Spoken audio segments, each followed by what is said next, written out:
व्रत पाल ब्रह्मचारी व्रत पाल्यो तपधारी। ओम जय महावीर प्रभु। ओम जय महावीर प्रभु। स्वामी जय महावीर प्रभु। अरे कुंडलपुर अवतारी चांदनपुर अवतारी त्रिशलानंद विभो। ओम जय महावीर प्रभु। जरा दोनों हाथ आसमान की ओर ले जाके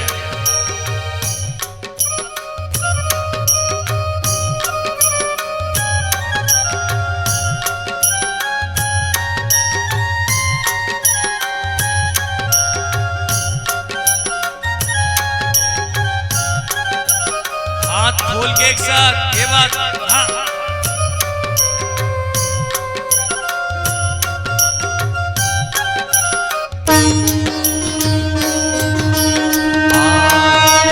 ज्ञान विरागी समदृष्टि धारी। स्वामी समदृष्टि धारी।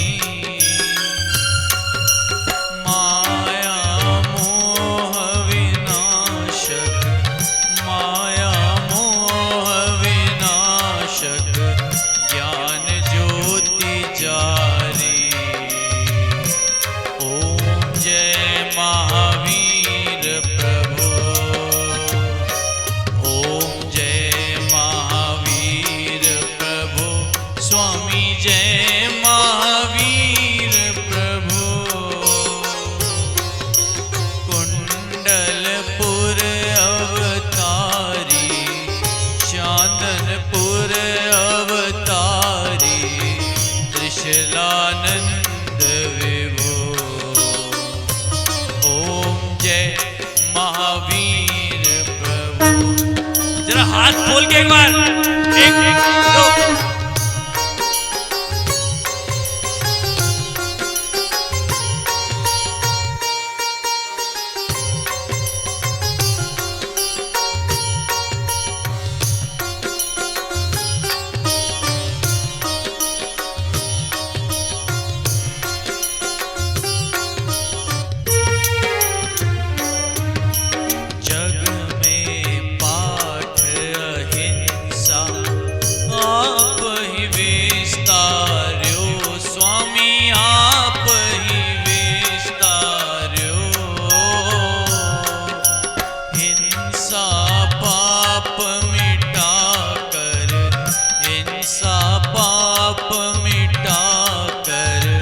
शूद्रम परिचार्यो।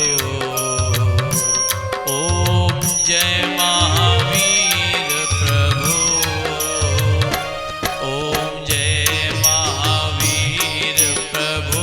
स्वामी जय महावीर प्रभु।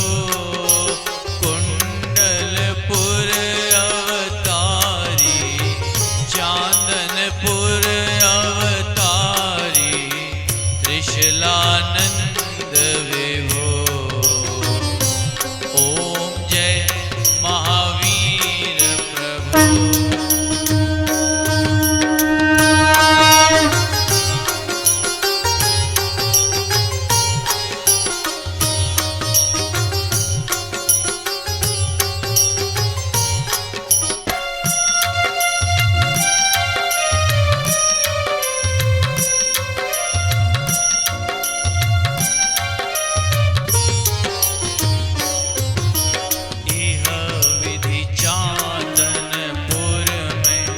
अतिशय दर्शायो स्वामी अतिशय दर्शायो।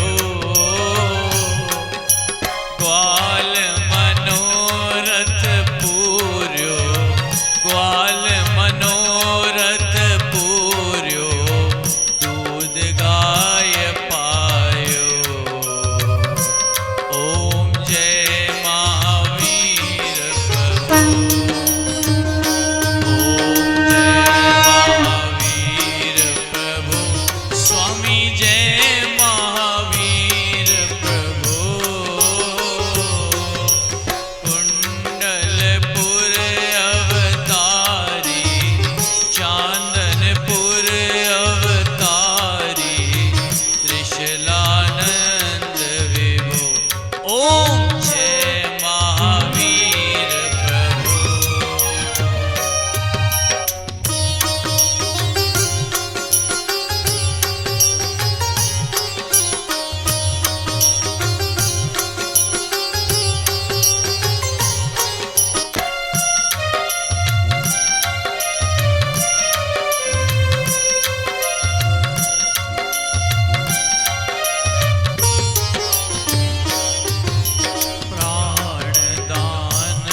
मंदिर तीन शिखर का, मंदिर तीन शिखर का निर्मित है कीना। जोर से ओम जय महावीर प्रभु, जो ओम जय महावीर प्रभु, स्वामी जय महावीर प्रभु। कुंडलपुर अवतारी, चांदनपुर अवतारी, त्रिशलानंद विभो। ओम जय महावीर प्रभु। जरा हाथ ऊपर करके ताली हो जाए। एक दो तीन।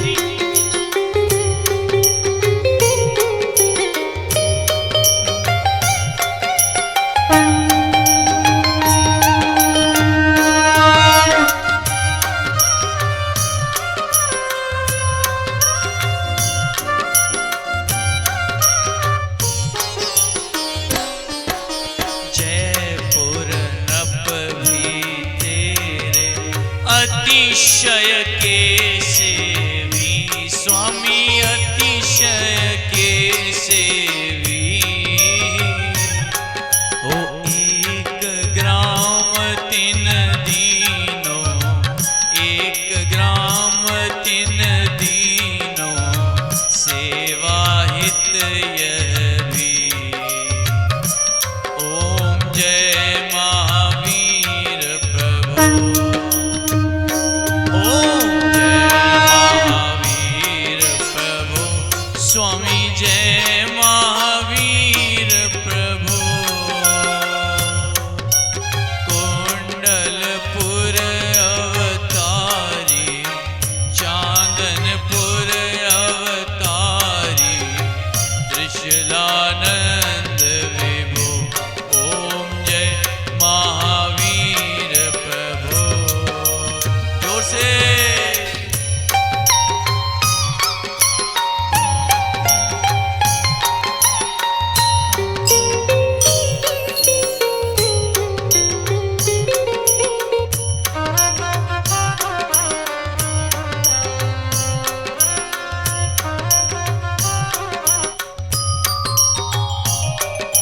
जो कोई तेरे दर पर इच्छा कर आवे, ओ स्वामी इच्छा कर आवे। होय मनोरथ पूरण, होय मनोरथ पूरण, संकट मिट जावे। ओम जय महावीर प्रभु। ओम जय महावीर प्रभु, स्वामी जय महावीर प्रभु। कुंडलपुर अवतारी, चांदनपुर अवतारी, त्रिशलानंद विभो। ओम जय महावीर। दोनों हाथ खोल के एक साथ।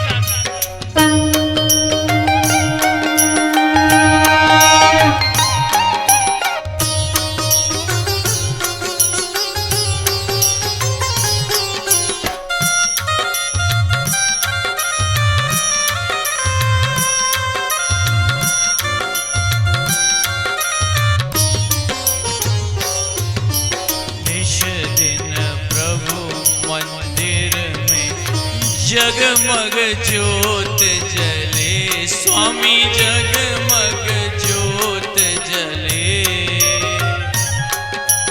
हरि प्रसाद चरणों में, हम सब तुव चरणों में आनंद मोद धरे।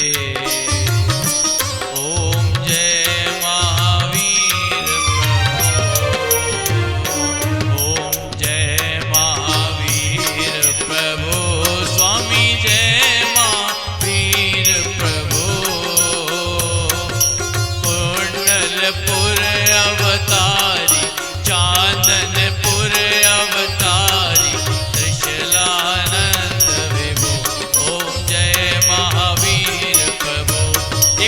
हाथ ऊपर करके 1 2 3 4।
दोनों हाथ ऊपर करके एक बार 1 2 3 4 5 6 7 8।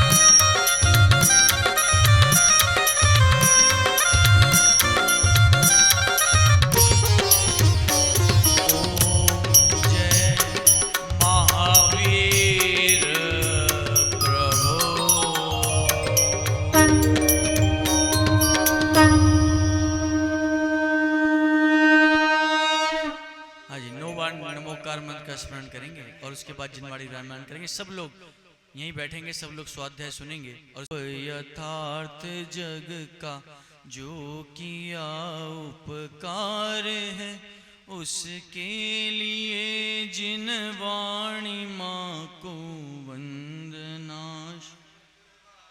बोलिए जिनवाणी माता की। हाँ जी, सब आगे आगे आके बैठिए, आगे आगे। बहुत सुंदर। ऐसे डरते हैं पता नहीं जैसे पंडित जी खा जाएंगे।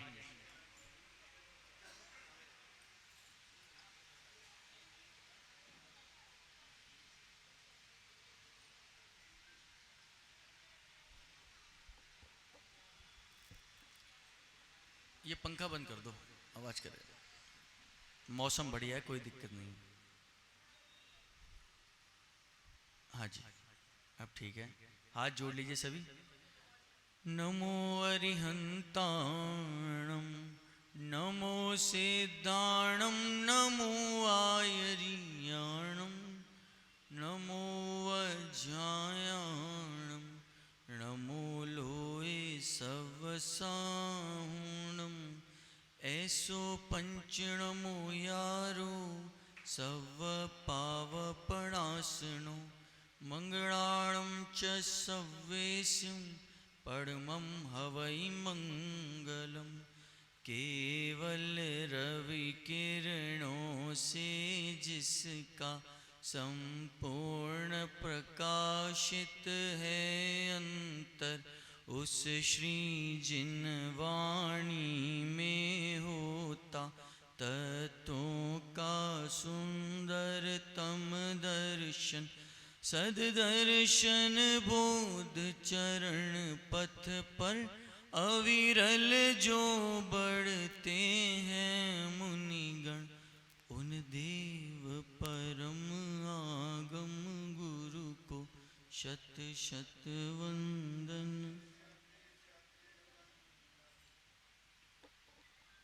हाँ जी, आज कौन सा दिन है टीनू जी?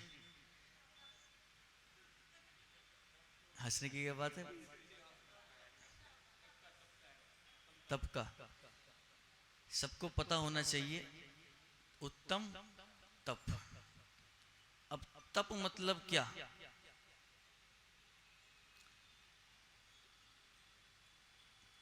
जो जैनेतर धर्म होते हैं, यानी जैनों के अलावा जो धर्म होते हैं, उसमें बड़े बड़े ऋषि मुनि होते हैं, बड़े बड़े दाढ़ी वाले, ये वाले, पहाड़ पर खड़े हो जाते हैं, गर्म पहाड़ पे, एक टांग पे। तो क्या ये तप है? ऐसे खड़े होते हैं, ऐसे हाथ ऊपर करके और एक टांग पे रख करके, क्या ये तप है? अरे बोलो। अपने शरीर को कष्ट दे करके शरीर को तपाना क्या तप है? अरे बोलो। तो तप क्या है? कि वास्तव में अपनी आत्मा को जानकर उसके अंदर जो कर्म पड़े हुए हैं उनको निर्जरित करना, अर्थात उनको खिराना ही वास्तव में तप है। बाहर से तप क्या है? आप उपवास करते हो सो तप है, आप स्वाध्याय करते हो, अभी आप स्वाध्याय कर रहे हो, ये भी तप है। आप मेरे से प्रश्न पूछो, पंडित जी जिनवाणी आपने अच्छी सुनाई पर ये समझ नहीं आया, और मैं उसका समाधान दूं, तो ये भी तप है। और अंतरंग में अपनी आत्मा को जो निरंतर जान रहे हैं, जो भेद ज्ञान रूपी छैनी से अपनी आत्मा का स्वसंवेदन लूट रहे हैं, वो भी वास्तव में परम तपस्वी मुनिराज है। लेकिन दोनों में अंतर है। हम जो तप करते हैं वो बाह्य तप है, और जो परम दिगंबर मुनिराज करते हैं वो अंतरंग तप है।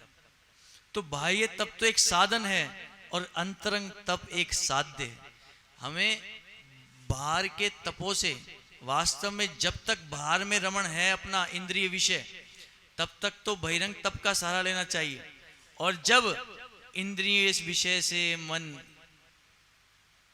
कैसा हो जाए, ऊब जाए, बहिरंग तपों से भी मन ऊब जाए, तो अपनी आत्मा को जानना चाहिए, यही वास्तव में अंतरंग तप है। उपवास करना भी तप का, व्रत करना भी तप का। अब आजकल तो लोग उपवास भी ऐसा करते हैं कि बस नाम चारे का उपवास है। कुछ लोग एक आसन करते हैं कि पंडित जी उपवास तो नहीं हो पाएगा, लेकिन एक टाइम हम भोजन कर लेंगे। अब आजकल तो अलग अलग चीज चलने लग गई। जैनियों में रात्रि भोजन का त्याग मतलब होता था कि रात्रि में भोजन का त्याग। पंडित जी रात्रि भोजन तो त्याग है, लेकिन दूध ले लेता हूँ, दूध तो अन्न में नहीं आता ना, अन्न का त्याग है। चलो कोई बात नहीं, दूसरे से मिले, पंडित जी फल ले लेता हूँ, केले के चिप्स तो चलते ही हैं, क्या करें भाई। रात्रि में अन्न का त्याग मतलब ये नहीं था कि अन्न पेट में जाए, ये नहीं भैया, कुछ भी पेट में जाए वो भी त्याग करना चाहिए। क्यों? रात्रि में भोजन का निषेध इसलिए किया गया, छोटे छोटे छोटे छोटे छोटे छोटे मच्छर होते हैं, कुछ भी खाओगे तो आपके साथ वो किस में जाएंगे? पेट में जाएंगे।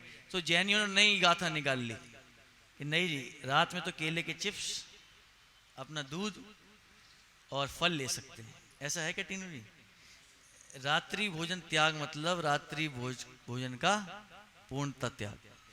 लोग उपवास करते हैं, एक आसन करते हैं, कुछ लोग तो मौन व्रत धारण कर लेते हैं उपवास करते समय, या एक आसन करते समय मौन व्रत। अब जैसे खाना खा रहे हैं, एक बार मैं एक जगह गया इंदौर में, तो वहाँ पे एक अम्मा जी थी, तो अम्मा जी ने एक आसन कर रखा था और मौन व्रत मतलब चुप रह के खाना खाती थी। अब वो मैं भी सामने खाना खा रहा हूँ, अब वो अम्मा जी भी खा रही हैं। अब खाने में नमक कम था, तो मैंने तो बोल दिया कि थोड़ा नमक मिल जाएगा क्या। अब अम्मा जी तो कुछ बोल नहीं सकती, अब अम्मा जी बार बार यूं, अब भाई समझ में ना आए अम्मा जी मांग क्या रही हैं, अब बार बार इशारा करें। अब जब मैंने ही कहा, फिर मैं लगाया नमक की कह रही होंगी, मैंने कहा जी नमक दे दो। अब आप सोचो, उपवास एक आसन करने में और मौन व्रत रखने में, इसमें आदमी को ये विवेक रखना चाहिए कि जो कुछ तुम्हें मिल रहा है उसे बिना उसकी कमी निकाले, बिना कुछ कहे खा लेना चाहिए। अब मुनिराज को आप आहार देते हो, अब मुनिराज ऐसे करके आहार लेते हैं, अब ये थोड़ी कहेंगे जरा नमक कम है, नमक और डाल दो ऊपर से, जरा घी कम है, घी। कभी देखा है आपने मुनिराज को ऐसा बोलते हो? नहीं, रूखा सूखा। कहते हैं मुनिराज के हाथ में कोई ग्रास आ गया तो वो ग्रास अपने आप में इतना परिपूर्ण हो जाता है, अमृत समान हो जाता है, उसमें कोई चीज की कमी नहीं होती। और हमें एक चीज की भी कमी हो जाए तो हम दूर से ही इशारा करने लग जाते हैं। अगर चावल भी चाहिएंगे तो क्या मतलब, क्या ये वास्तव में तप है? क्या उपवास ऐसे करना चाहिए? क्या एकासन ऐसे करना चाहिए? बहुत विवेक की जरूरत है, बहुत ध्यान की जरूरत है कि हम तप किस प्रकार कर रहे हैं और किस प्रकार तप को करना चाहिए। मुनिराज जो तप करते हैं वो वास्तव में परम तपस्वी होते हैं, उनके बराबर का तप कोई नहीं कर पाता। तप कैसे होता है? एक बहुत सी सुंदर भजन है, उसमें लिखा है, भजन सुनाता हूं आपको। ऐसे मुनिवर देखे वन में, जाके राग द्वेष नहीं मन में। ग्रीष्म ऋतु शिखर के ऊपर, वे तो मगन रहे ध्यानन में। पहाड़ तप रहा है, बहुत भयानक गर्मी है। अभी मैं आपसे कहूं कि शिखर जी चले और शिखर जी में नंगे पैर पहाड़ तप रहा है तो कहोगे पंडित जी नहीं। आजकल तो लोग वो पहनने लग गए, शिखर जाति में एक जुराब सी आती है वो पहन लेते हैं। चप्पल का निषेध है तो जुराब ही पहन ले, बहुत बढ़िया। जैनियों के पास सारे जुगाड़ हैं तो वो पहन के चढ़ जाते हैं। किससे बचने के लिए? पहले के लोग जब पहाड़ की वंदना करते थे तो निर्जल करते थे, जल भी ग्रहण नहीं करते थे। आजकल तो सोडा शिकंजी चल रही है, हाँ।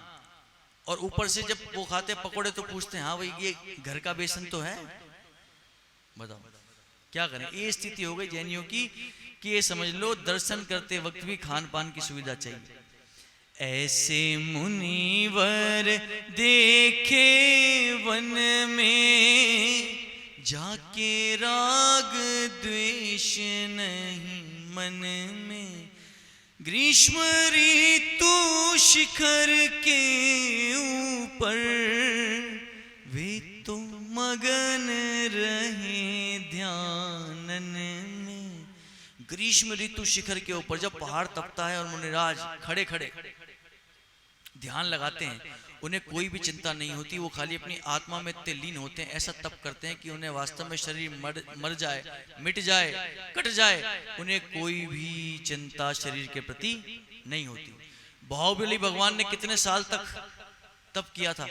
आप देखते हो जो बाहुबली भगवान की प्रतिमा जी है वो वास्तव में अरिहंत परमेष्ठी की प्रतिमा नहीं है, वो एक मुनिराज की प्रतिमा है। ज्यादातर भगवानों की प्रतिमा अरिहंत रूप में होगी, लेकिन एक बाहुबली भगवान ऐसे है जिनकी प्रतिमा किसके रूप में? मुनिराज के रूप में। आप देखते हो यहाँ पर बेल चढ़ी हुई हैं, देखते हो ना, देखते हो प्रतिमा जी में।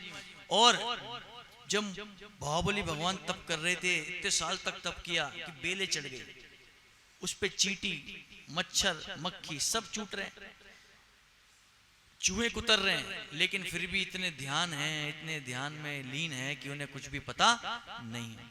ग्रीष्म ऋतु शिखर के ऊपर, वे तो मगन रहे ध्यानन में। ऐसे मुनिवर देखे वन में, जाके राग द्वेष नहीं मन में। शीत मास दरिया के किनारे, वे तो धीरज धरे ध्यानन में। बहुत ठंड लग रही है, मुनिराज के तन पर एक वस्त्र का भी धागा नहीं रहता, कितनी ठंड लगती है। अगर मुनिराज कहीं वन में तप कर रहे हो और कोई साधर्मी भाई जा रहा हो और उसने देखा कि बहुत ठंडी हवा चल रही है, मुनिराज को ठंड लग रही हो गई, क्या करूं? तो उसने क्या किया, उसने आजू बाजू मुनिराज के लकड़ी रख करके और आग जला दी। लेकिन सोचो, मुनिराज को कभी भी उन लकड़ियों की आग से राग नहीं हुआ, और बल्कि मुनिराज तो उनको उपसर्ग मानते हैं। क्या मानते हैं? उपसर्ग मानते हैं कि वास्तव में ये भी एक प्रकार का उपसर्ग है। अगर आपको यहाँ पंखा बंद कर दूं तो 2 मिनट में बेचैनी हो जाएगी कि पंडित जी क्या कर दिया, इतनी गर्मी। और अगर गर्मी और अगर ठंड का मौसम हो और पंखा खोल दूं तो फिर भी बेचैनी हो जाएगी। यानी आपको सब कुछ वातानुकूलित चाहिए। ऐसे मुनिराज को कोई फर्क नहीं पड़ता कि बाहर का मौसम कैसा है, ठंडी है, गर्म है, उनके तन पर एक भी कपड़े का टुकड़ा नहीं होता और फिर भी अपने ध्यान में लीन रहते हैं। ऐसे ऐसे मुनिराज हैं।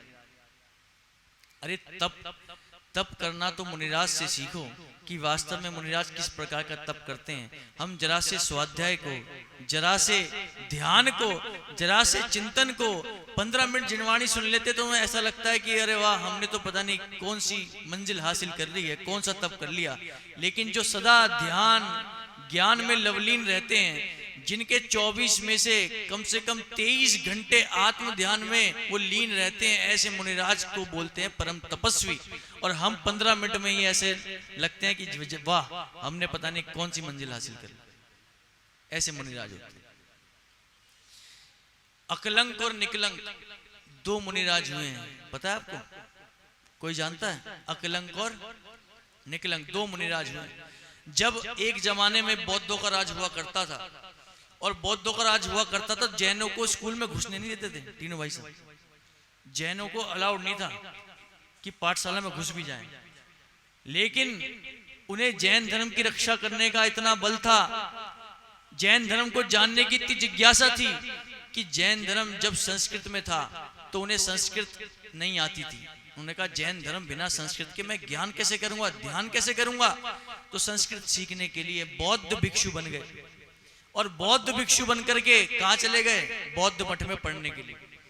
और जैसे ही बौद्ध मठ में पढ़ने के लिए गए तो वहां पर अनेक विद्याएं सीखी, अनेक संस्कृत के श्लोक सीखे, अनेक वाद विवादों में, प्रतिस्पर्धा में भाग लिया। और जब कोई बाहर से बहुत बड़ा तार्किक विद्वान आता था तो उसकी समस्या का समाधान भी दोनों कर देते। एक बार वाद विवाद चला कि जैन दर्शन सही है या गलत, ऐसा वाद विवाद चल गया। सामने से बहुत अच्छे मुनिराज आए, उन्होंने अपनी सिद्धि रखी। बौद्ध मत वाले भी आए, उन्होंने अपनी सिद्धि रखी। लेकिन जब बौद्ध मत सामने जैन युवा विद्वान पे हावी होने लग गए, जब उन्होंने जैन धर्म का बहुत तिरस्कार किया तो एकदम दोनों भाई खड़े हो गए। उन्हें जैन धर्म का तिरस्कार बर्दाश्त नहीं हुआ और बोल पड़े कि नहीं, ऐसा नहीं है, ये तो ऐसा है।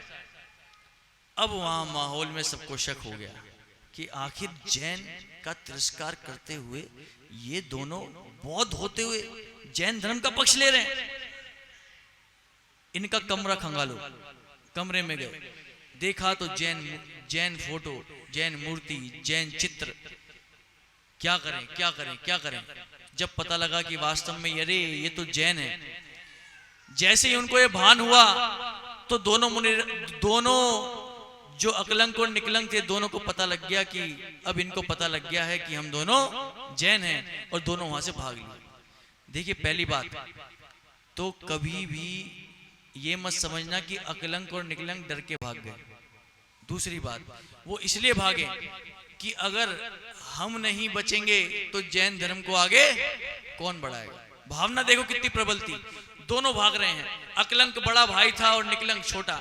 अकलंक जिसको एक बार पढ़ने मात्र से सब कुछ याद हो जाता था, और निकलंक जिसको 2 बार में पढ़ने मात्र से याद हो जाता था।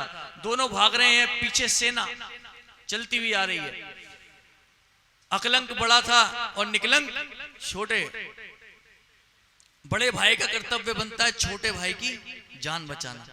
अकलंक बोले निकलंक से, भाई तुम भाग जाओ, तुम भाग जाओ, मैं इन्हें संभाल लूंगा, मेरी जिम्मेदारी है, तुम्हें होना चाहिए, तुम्हें बचना चाहिए, मैं इन्हें संभाल लूंगा, तुम निकल जाओ। अगर दोनों भागे तो दोनों मारे जाएंगे, जैन धर्म का प्रचार कौन करेगा।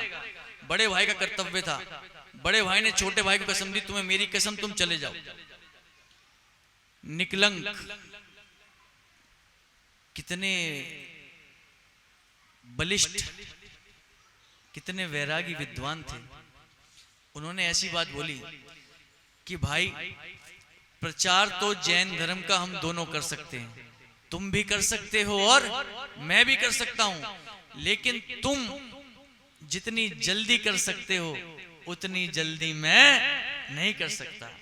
तुम एक बार में पढ़ करके लोगों को समझा दोगे, लोग समझ जाएंगे, और मेरे को 2 बार पढ़ना पड़ेगा। नहीं, जितना टाइम तुम लोगे उससे दुगना टाइम मुझे लेना पड़ेगा।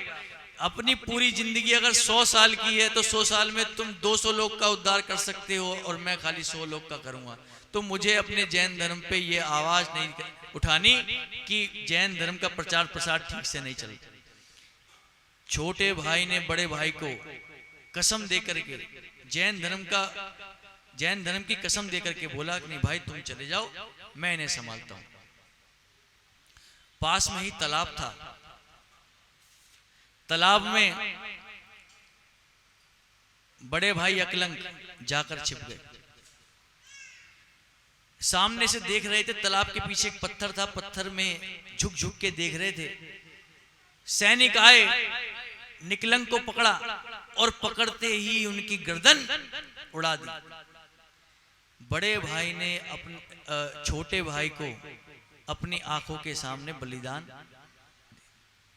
अब आप ये बताओ कि ये बलिदान जो दिया निकलंक ने, किसके लिए दिया?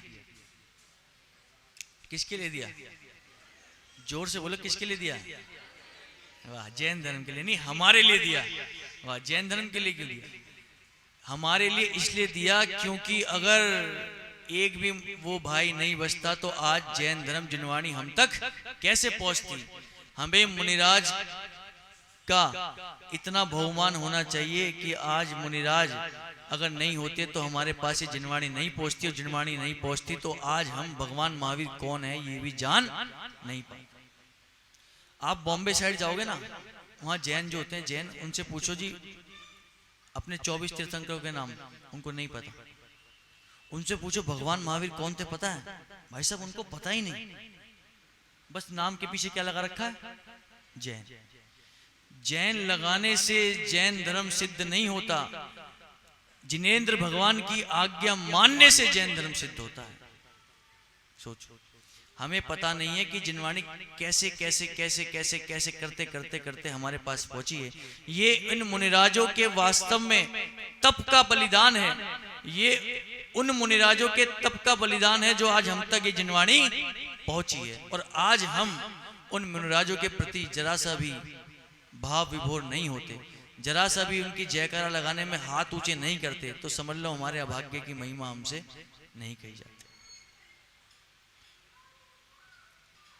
अगर आप उन मुनिराजों के बारे में सोचोगे जिन्होंने बलिदान दिया है, जिन्होंने तप किया है, तो आप सोचते रह जाओगे।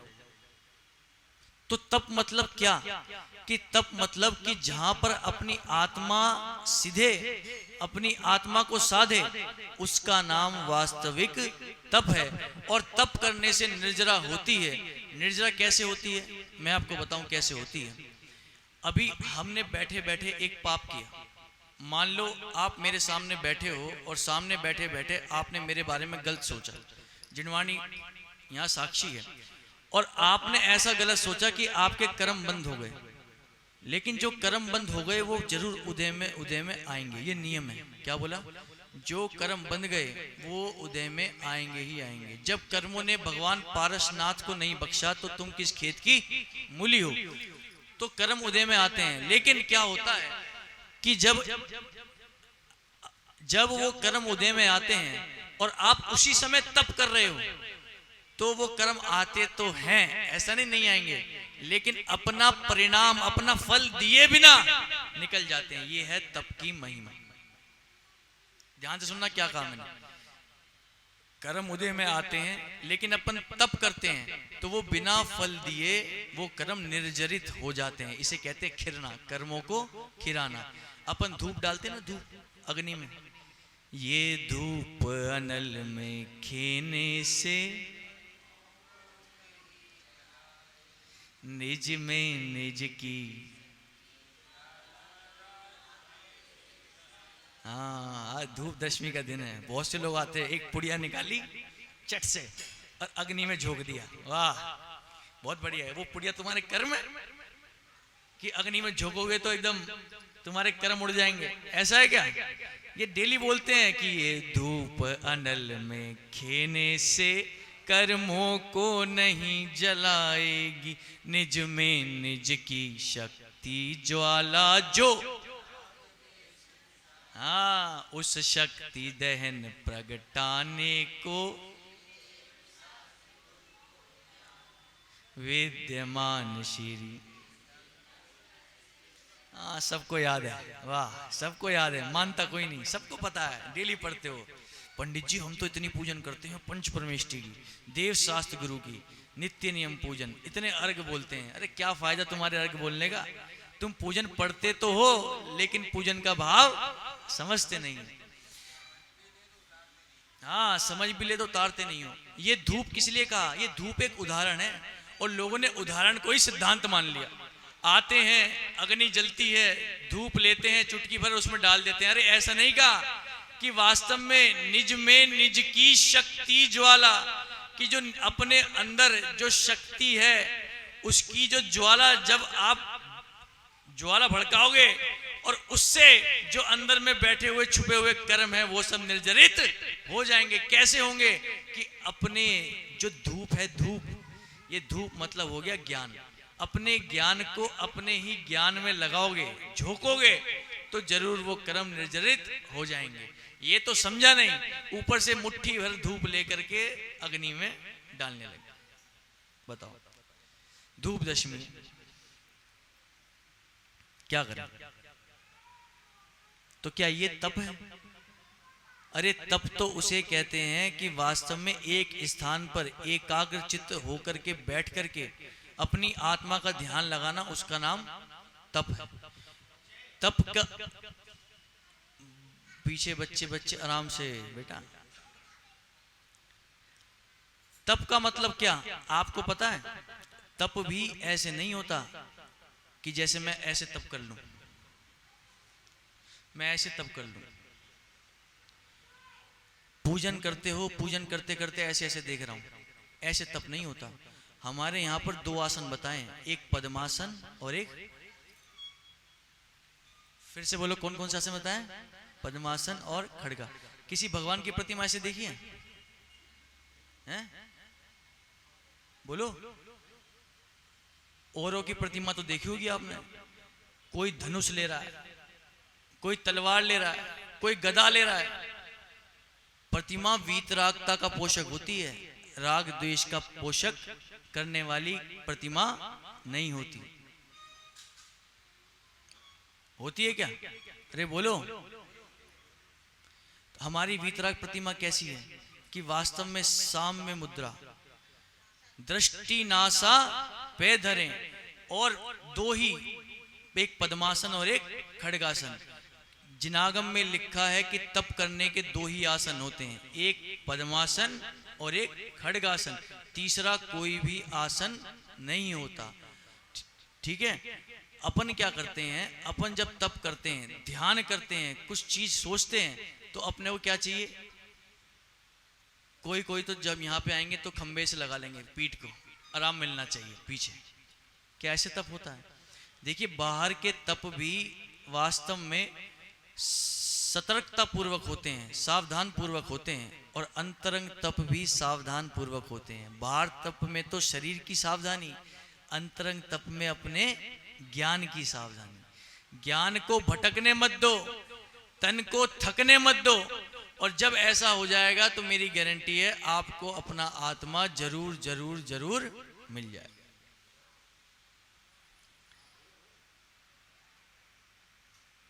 तप कैसे करना, क्या सोच के करना? अच्छा, किस किस ने यहाँ पर, जैसे बहुत सारे लोग क्या करते हैं, नियम ले लेते हैं। किस किस के नियम है? रात्रि भोजन त्याग, पानी छान कर पीना। हाथ खड़े करो, पूछूंगा कि एक से क्या क्या नियम है। आपका क्या नियम है? हाँ, सुबह मंदिर जी के दर्शन के बिना कुछ लेते नहीं। कहीं घूमने गए बाहर, अच्छा, बहुत बढ़िया। आपका क्या नियम है? पीछे पीछे माता जी। अच्छा, तो रात्रि में कुछ भी नहीं लेते आप? दूध, चाय? बहुत बढ़िया। देखो हाँ जी, रात्रि भोजन का कुछ भी नहीं लेते रात्रि में? दूध लेते हो, कोई बात। हंसने की बात नहीं है, वो इतना कर रहे हैं ये भी बहुत है। कुछ लोग तो करते भी नहीं हैं। देखो मैंने शुरुआत में जब पहले दिन मैं आया था, मैंने एक बहुत बढ़िया बात की थी कि हमें निरंतर हर चीज का प्रति समय प्रति क्षण पाप लग रहा है। तप करने के लिए ये बहुत जरूरी है कि सबसे पहले तो अपनी आसपास की चीजों को समेटें। ग्रंथ में लिखा है नग्गो ही मोक्ष मग्गो, यानी बिना नगन हुए मोक्ष मार्ग हो नहीं सकता। और नगन कैसे होना कि वास्तव में पर वस्तु का सर्वथा त्याग करके ही नगन हुआ जाता है। अगर हमें भी तप करना है तो हमें आसपास की सर्व चीजों को कम करना होगा। अगर हमारे पास 100 जोड़ी कपड़े हैं और दिन में पहनते 2 हैं, तो नियम ले लेना चाहिए कि हमें 2 जोड़ी से दिन में ज्यादा कपड़े नहीं पहनने। इसका नाम तप है। अगर 84 लाख प्रकार की सब्जियां हैं और खाते दिन में 10 हैं, तो नियम ले लो कि मैं एक दिन में 10 से ज्यादा सब्जियां नहीं खाऊंगा। अगर तुम्हें जूस के बिना, कोल्ड ड्रिंक के बिना नहीं रहा जाता, बच्चों को नहीं रहा जाता चॉकलेट के बिना, कोई बात नहीं, धीरे धीरे छुड़वाओ। पहले नियम ले लो कि मैं एक दिन में 4 कोल्ड ड्रिंक की बोतल के अलावा 5वीं को हाथ नहीं लगाऊंगा, तो समझ लो बाकी चीजों से उनका पाप बच रहा है। ये भी बहुत बड़ी बात है। धीरे धीरे सबको समेटो, और जब सब समेट जाए तब अपनी आत्मा की ओर लक्ष्य दो। समेटना बहुत जरूरी है, अगर नहीं समेटोगे तो समझ लो गाड़ी छूट जाएगी। निरंतर प्रतिक्षण प्रत्येक जीव को हर एक चीज का पाप लग रहा है। आप बैगन भले ही नहीं खाते हो, बैगन बहुत से लोग नहीं खाते, लेकिन बैगन का आपने नियम नहीं ले रखा तो भी उसका निरंतर पाप आपको लग रहा है, ये मेरी गारंटी। अगर नहीं खाते हो, कभी जिंदगी में खाना ही नहीं, देखना पसंद नहीं है, तो इससे अच्छा नियम ले लेना चाहिए, वरना निरंतर उसका पाप लग रहा है। हाँ जी बताइए। हाँ हाँ,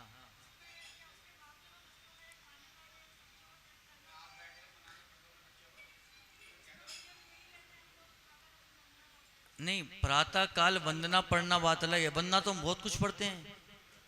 प्रभु पतित पावन में अपावन चरण आयो शरण जी, तो मैं अपावन हो गया क्या एकदम? हाँ, तो नियम देखो, भगवान के समक्ष हाथ जोड़ करके नियम लेना बात अलग है, विनती बोलना और उससे आप सोचो कि मेरा तो नियम स्वयं में हो गया, तो वो नियम थोड़ी है। बहुत सी पूजन ऐसी है जिसमें ऐसा भी लिखा है कि मैं स्वाध्याय का नियम करूं, तो बोलने मात्र से थोड़ी नियम हो जाता है। हाँ, वो तो आप भगवान के समक्ष जाओ और बोलो इन इन चीजों का लिख करके। जब कोई नियमावली बनती है तो उसे लिखना चाहिए, और लिख करके अपने जैसे अपनी डिग्री टांगते हो ना आप लोग दीवार पे, वैसे ही लिख करके सब चीज टांगो कि आज मेरा आज से इन इन चीजों का मेरा जीवन पर्यंत त्याग। ये करना चाहिए। ऐसा नहीं कि आज बोल दिया, कल कुछ और बोल दिया, कल कुछ और बोल दिया। अभी मैं एक ग्रुप पे जुड़ा हुआ था, धार्मिक ग्रुप था, उसमें एक लेडीज डेली मैसेज कर देती थी, आज उत्तम त्याग धर्म है, आज शकरगंदी का त्याग है, तो नीचे सब लिखते हैं मेरा भी त्याग है, मेरा भी त्याग है, मेरा भी त्याग है। ठीक है, सब लोग मानते हैं, लेकिन नियम जो होता है वो भगवान के सामने लिया जाता है, अपने आप से कभी भी नियम नहीं लिया जाता। जब मुनिराज मुनि बनते हैं तो वास्तव में या तो अपने गुरु से बनते हैं, गुरु से दीक्षा लेते हैं, या फिर समव शरण में बैठे हुए भगवान महावीर हों या कोई से भगवान हो समव शरण में, उनके समक्ष लेते हैं। अकेले कोई भी दीक्षा नहीं ले सकता। दीक्षा लेने का अकेला अधिकारी अगर कोई है तो वो साक्षात तीर्थंकर परमात्मा है और दूसरा कोई नहीं है। अब आप सोचो कि आप अकेले दीक्षा ले लो बिना किसी को जाने, बिना किसी को माने, तो वो इस पर्याय में संभव नहीं है। आपकी दीक्षा वास्तव में दीक्षा नहीं कहलाई जाएगी।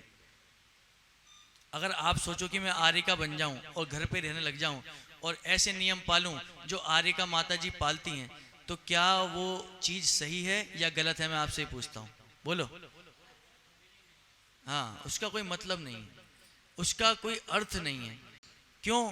क्योंकि आपने नियम तो पाल लिए, लेकिन वो शुद्धता जो आर्यिका माता जी में वास्तव में सर्व सर्व पदार्थ को छोड़कर होती है, वो आप में कभी आ नहीं पाई। भरत जी घर में ही रहकर घर में वैरागी थे, लेकिन वैराग में होते हुए भी उन्हें घर के प्रति कोई भी मोह भाव नहीं था, लेकिन फिर भी उन्होंने बाद में घर का त्याग किया।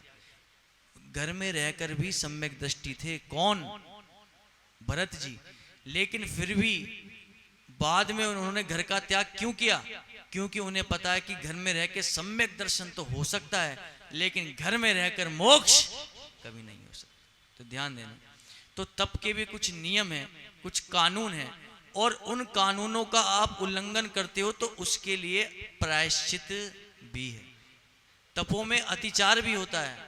आपने एक तप लिया कि मैं दिल्ली से बाहर नहीं जाऊंगा, मुनिराज लेते हैं, ऐसा नियम होता है कि मैं इस क्षेत्र की सीमा बांध लेते हैं कि मैं इस क्षेत्र से आगे नहीं जाऊंगा, मैं एमपी से बाहर नहीं जाऊंगा, मैं हवाई जहाज में नहीं बैठूंगा। ऐसे ऐसे नियम होते हैं।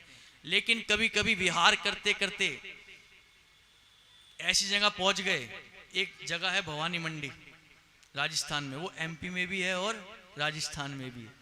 तो वहां पहुंच गए और गलती से सीमा लांघ भी दी, तो उसके लिए बहुत बड़ा प्रायश्चित करना पड़ता है, उसमें भी प्रायश्चित होता है।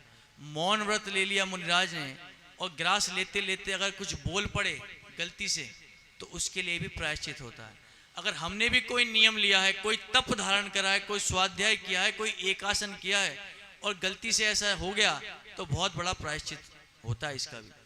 आपने नियम लिया कि मैं अष्टमी और चतुर्दशी को हरी नहीं खाऊंगा, और ऑफिस गए, ऑफिस से आए, आपको याद नहीं रहा कि आज अष्टमी है और चतुर्दशी है, आपने खा लिया।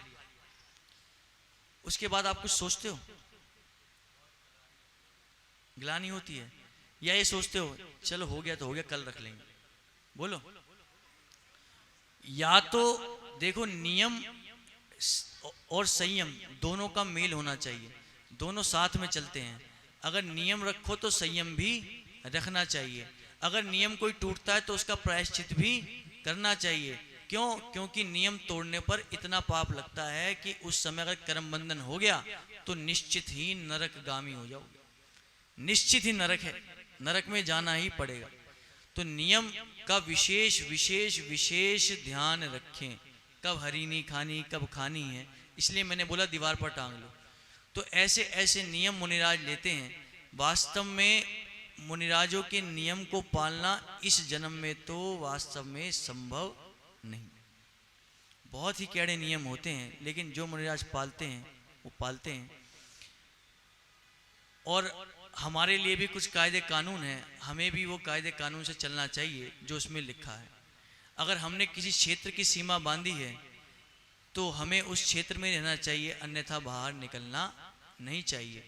कुछ लोग नियम ले लेते हैं जिनेंद्र प्रक्षाल का, तो उन्हें डेली प्रक्षाल में आना चाहिए नियम से, और जिस दिन नहीं आए तो प्रायश्चित देना चाहिए। हम भगवान को जब शिरोधार करते हैं, एक बार मैं ऐसे ही सुबह सुबह अभिषेक करवा रहा था, तो एक सज्जन ने क्या हुआ, भगवान को शिरोधार किया और गलती से भगवान हाथ से छूट गए। क्या हुआ? बहुत सावधानी पूर्वक भगवान को शिरोधार करना चाहिए। गलती से भगवान हाथ से छूट गए और नीचे, तुरंत वहां पर शांति विधान कराया, तुरंत वेदी की शुद्धि हुई और तुरंत भगवान को विराजमान किया, और तुरंत 11 नियम दिलाए, जिन्होंने 11 नियम पक्के नियम थे। मैं यहाँ देखता हूँ कई कई मंदिरों में जब भगवान को लेते हैं, शिरोधार करते हैं, तो ऐसे पकड़ते हैं, ऐसे। गलत तरीका होना चाहिए, तरीका। अरे 3 लोग के नाथ हो, नाथ को तुम कैसे पकड़ रहे हो, कैसे ले रहे हो? सोचना चाहिए, कभी भी यहाँ से नहीं उठाना चाहिए। बात समझना, कैसे? नीचे से, पैरों से।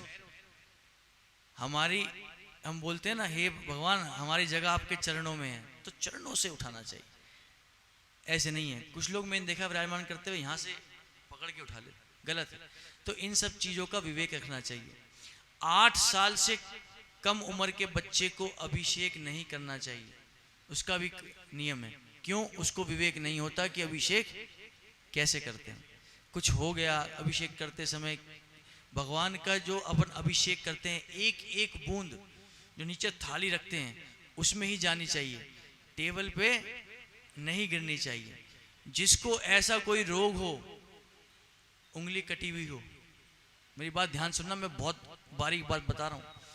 अगर आपको एक दिन पहले चोट लग गई हो और आपकी उंगली कटी हुई हो और प्रक्षाल करने का नियम हो, तो अगले दिन प्रक्षाल नहीं करना चाहिए। देखो, आप अपने नियम के लिए भगवान को अशुद्ध नहीं कर सकते, बात समझो। हाँ, तो आप अभिषेक में आओ, खड़े हो, लेकिन भगवान को आप स्पर्श करने के काबिल नहीं। बहुत बारीक नियम है। अभी लोग तो अभिषेक कर देते हैं, लेकिन नहीं समझते कि कितने कितने नियम हैं इस चीज़ों के भी। आपको कोई रोग हो जाए, कोई कुष्ठ रोग हो जाए, फोड़े फुंसी हो जाए, तो भी आप भगवान को स्पर्श नहीं कर सकते। कोई आदमी अपंग हो, अपंग मतलब ऐसा नहीं कि बिल्कुल ही वो हो, अगर किसी की एक उंगली, आधी उंगली भी नहीं हो, या दूसरी बात बोलता हूं, किसी की 6 उंगली हो, तो भी वो जिनेंद्र भगवान का अभिषेक नहीं कर सकता। बहुत से लोग कर देते हैं, लेकिन वो जिनेंद्र भगवान के अभिषेक नहीं कर सकता। अब ये मत पूछना क्यों पंडित जी ऐसा क्यों नहीं हो सकता, क्या कारण है। भैया नियम है कि जैसा वस्तु का स्वरूप है, उससे अन्यथा बढ़ना या उससे अन्यथा घटना, जो भी हो, आप पात्र नहीं है जिनेंद्र अभिषेक करने। तो ये कुछ नियम है जो आपको अपनाने पड़ेंगे, ध्यान रखना चाहिए। जब महिलाएं भगवान का अभिषेक होता है, तो कम से कम 4 हाथ की दूरी जिनेंद्र परमात्मा से महिलाओं की होनी चाहिए। कितने हाथ की? 4 हाथ की। और जो भगवान को स्पर्श कर रहे हैं, उनसे भी 4 हाथ की दूरी होनी चाहिए। अभी यहाँ पे भगवान का अभिषेक चलता है और महिला नृत्य करती हैं, और नृत्य करते करते धोती दुपट्टे वाले जो पहनते हैं, उनके ऊपर ही चवर हो रहा है। हंसने की बात नहीं, विवेक नहीं। दूरी कहाँ रही, ये बताइए आप। तो इतना विवेक आपको रखना चाहिए। अगर आपको नृत्य करना है, तो पहली बात तो बिल्कुल अलग, महिलाओं और पुरुषों को भगवान के सामने इकट्ठा नृत्य नहीं करना चाहिए, अलग अलग कीजिए। पहले पुरुष फिर महिलाएं, इकट्ठे नहीं करना चाहिए। उसका भी एक कारण है, ना तो आप इंद्र हो ना आप इंद्राणी हो, ठीक है। वो तो हम बोल देते हैं कि आइए इंद्रगण, आइए इंद्राणी गण। जैसे क्षीरोदधि में जल के समान हम यहाँ प्रासुक जल में उसकी स्थापना करते हैं, ऐसे ही हम पुरुष और महिलाओं में इंद्र इंद्राणी की स्थापना करते हैं। स्थापना करने का मतलब ये नहीं है कि आप सर्वथा इंद्र इंद्राणी हो गए। भैया, आप में जो शील का दोष है, उसे दूर करके भगवान के सामने नृत्य करना चाहिए। तो ऐसे ऐसे नियम हैं जो तप धारण करते समय हमें श्रावकों को, श्राविकाओं को पालने चाहिए, विवेक रखना चाहिए। तभी आपको उत्तम संयम की, उत्तम तप की उपलब्धि हो सकती है। बहुत से लोग आते हैं मेरे पास, पंडित जी मैं तो इतना तप करता हूँ, इतना स्वाध्याय करता हूँ, 10 साल से मैंने कम से कम 52 ग्रंथ पढ़ डाले। लेकिन मुझे बताओ, 52 ग्रंथ आपने पढ़ लिए, दिन भर आप पूजन करते हो, दिन भर आप ध्यान करते हो, दिन भर चिंतन करते हो, फिर भी आपको सम्यक दर्शन की अगर प्राप्ति नहीं हो रही, तो समझ लेना कहीं ना कहीं आपके विवेक में और आपके संयम में कमी, आप विवेक उसका नहीं रख पा रहे। जिनेंद्र परमात्मा के दरबार में आकर जिनेंद्र परमात्मा की ओर देखकर कैसे भाव रखने चाहिए, इसका बड़ा विवेक होना चाहिए। बहुत विवेक होता है। अगर मैं आपको जिनवाणी सुना रहा हूं और आपकी बॉडी तो यहां पर प्रेजेंट है, लेकिन माइंड, तो दिक्कत हो जाएगी। अभी किसी महिला को याद आ गया, अरे मैं तो घर का ताला लगाना भूल गई, क्या होगा? प्रवचन छोड़ के जा नहीं सकते। अरे प्रवचन से उठी तो पंडित ठोक देंगे, कहाँ जा रहे हो। और दिमाग सीधा कहाँ रहेगा, घर पे, ताले पे रहेगा। पता नहीं ताला लगाया कि नहीं लगाया, पता नहीं तिजोरी में ताला लगाया कि नहीं लगाया। भाई साहब पूरा पूरा प्रवचन ताले के ऊपर हो जाएगा। सही बात है, पूरा प्रवचन ताले के ऊपर हो जाएगा। बैठे तो हो, लेकिन पूरा ध्यान आपका ताले के ऊपर, तो समझ लो मंदिर में भी आकर के आपने पाप ही किया। दो प्रकार के पाप बताए ऐसे भी। एक तो होता है पुण्यानुबंधी पाप। क्या कहा मैंने, फिर से बोलो, क्या कहा, बहुत कठिन शब्द है। काम तो करे जा रहे हो पुण्य करने का, लेकिन बंद हो रहा है पाप। बहुत बढ़िया, आपका पुण्य का उदय है कि आपको जिन धर्म मिला, जिनवाणी मिली, और इस पुण्य के उदय में आप उस पुण्य को खर्च करके पाप कमा रहे हो। तो एक तो आपका पुण्य भी खर्च हो रहा है और ऊपर से पाप का बंद हो रहा है। तो ऐसा नहीं है कि जो हम मंदिर आते हैं तो हम दूसरे लोगों से श्रेष्ठ हैं, नहीं। वो आप, अगर कोई आदमी मंदिर नहीं भी आता और वास्तव में उसके भाव इतने शुद्ध हैं कि उसके हृदय में जिनेंद्र परमात्मा बसते हो, तो वो आपसे ज्यादा पुण्य कमा रहा है। दो मित्र आपस में मंदिर आ रहे थे, तीसरा मित्र मिल गया, तो तीसरे मित्र ने फोर्स किया कि यार आज पिक्चर लगी है, पिक्चर चलते हैं। उन्होंने कहा नहीं नहीं, पाठशाला छूट जाएगी, पंडित जी चिल्लाएंगे, पाठशाला में हमें आज जीव अजीव का पाठ पढ़ना है। कैसी बात करते हो तुम, कह चले जाएं, हम मंदिर नहीं छोड़ सकते। तुझे मेरी दोस्ती की कसम, आज तुझे फिल्म देखने चलना पड़ेगा। अब तीनों चले गए। पिक्चर देखते देखते भी उस दोनों बालकों को ये ख्याल में है, काश हम आज पाठशाला में होते, हमारा वो पाठ छूट जाएगा।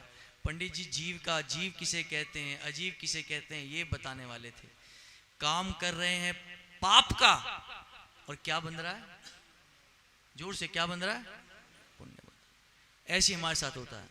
बहुत से जीव क्या करते हैं, जॉब होती है, जॉब, बॉस ऊपर होता है, छुट्टी नहीं मिलती, लेकिन 10 लक्षण पर्व में शाम को मंदिर जाने का बहुत मन करता है कि छुट्टी मिल जाए तो आज जिनेंद्र परमात्मा के दर्शन मिल जाएंगे, लेकिन छुट्टी मिलती नहीं है। कोई बात नहीं, उसके भाव इतने शुद्ध होते हैं कि वहीं से वहीं बैठे बैठे जिनेंद्र परमात्मा के दर्शन हो जाते हैं। और एक आदमी आलस में घर में पड़ा रहता है, अरे चले जाएंगे मंदिर, कौन सा भागा जा रहा है, बताओ। तो तप करने के भी कुछ नियम और कायदे होते हैं। अभी कुछ कुछ महिलाएं तो सोच क्यों कर रही हैं, कितनी अच्छी बात बताई पंडित ने, अब तो, लेकिन घर जाके तो ऐसे हो जाओगे, पता नहीं ऐसे, पता नहीं क्या। अभी तो बोल रहे हो, घर जाके वही फिर से प्रमाद। तो ध्यान दो, मैं ये नहीं कहता उपवास करना छोड़ दो, व्रत करना छोड़ दो, सबको करना चाहिए, बहुत अच्छी बात है करते हो, लेकिन किस प्रकार से करना चाहिए, किस विधि से करना चाहिए, क्या ध्यान में रखते हुए करना चाहिए, इसका जरूर जरूर जरूर सावधानी से और विवेक पूर्वक ध्यान रखना चाहिए, तभी उत्तम तप की सार्थकता है।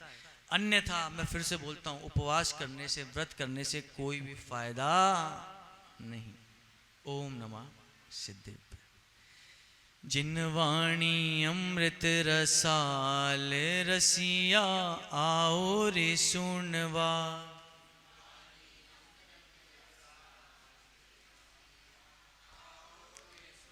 आपकी आवाज इतनी कम क्यों हो जाती है? ऐसा तो नहीं सबने एक आसन कर रखा हो? जोर से जरा। जिनवाणी अमृत रसाल रसिया, आओ रे सुनवा। जिनवाणी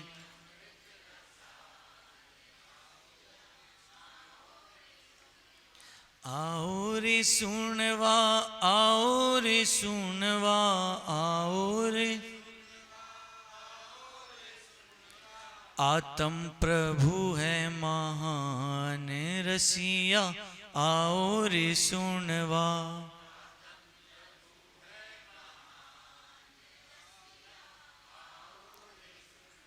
जो जिनवाणी सुन हर्षाए, जिसे जिनवाणी का एक शब्द भी सुनकर के हर्ष होता है, जो जिनवाणी सुनता है प्रवचन सुनता है और एक शब्द भी सुन के जिसके चेहरे पे मुस्कान सी आ जाती है, समझ लो कभी ना कभी जिंदगी में अगले 8 भव 10 भव 15 भव 20 भव वो बंदा या वो श्राविका वो श्रावक कभी ना कभी मोक्ष जरूर जरूर जाएगा। उसकी भव्यता प्रकट है। जो जिन वाणी सुन हर्षाए, जो निश्चय ही वह भव्य कहावे, निश्चय स्वाध्याय तप है महान रसिया, आओ रे सुनवा स्वाध्याय।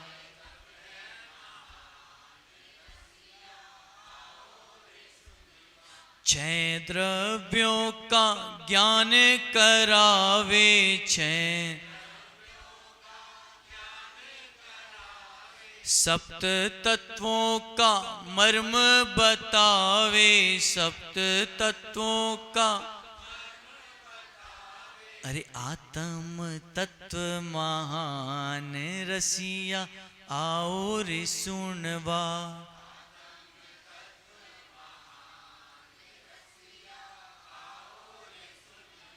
जिन वाणी अमृत रसाल रसिया, आओ रे सुन। देखिए बहुत ही सुंदर कार्यक्रम है अभी म्यूजिकल चेयर का। सब लोग यहाँ पर उपस्थित हैं और सभी लोग उसमें भाग लेंगे। ऐसा नहीं कि खाली थे जो बौद्ध मठ में गए और संस्कृत सीखी, हाथ उठा करके बोलना नहीं, उन दोनों के नाम क्या क्या थे। हाँ बहुत बढ़िया, हाथ जरा ऊपर करके, शर्म सी लगती है। हाँ जी भाई साहब बताइए। बहुत बढ़िया, ताली बजा करके स्वागत करें अकलंक और निकलंक। आइए टीनू जी भाई साहब आ जाए हमारे।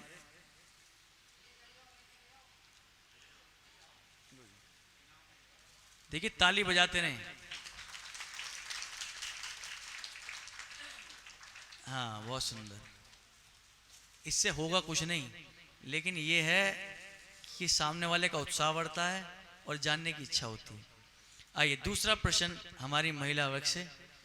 हाँ जिसको आता हो हाथ खड़ा करें।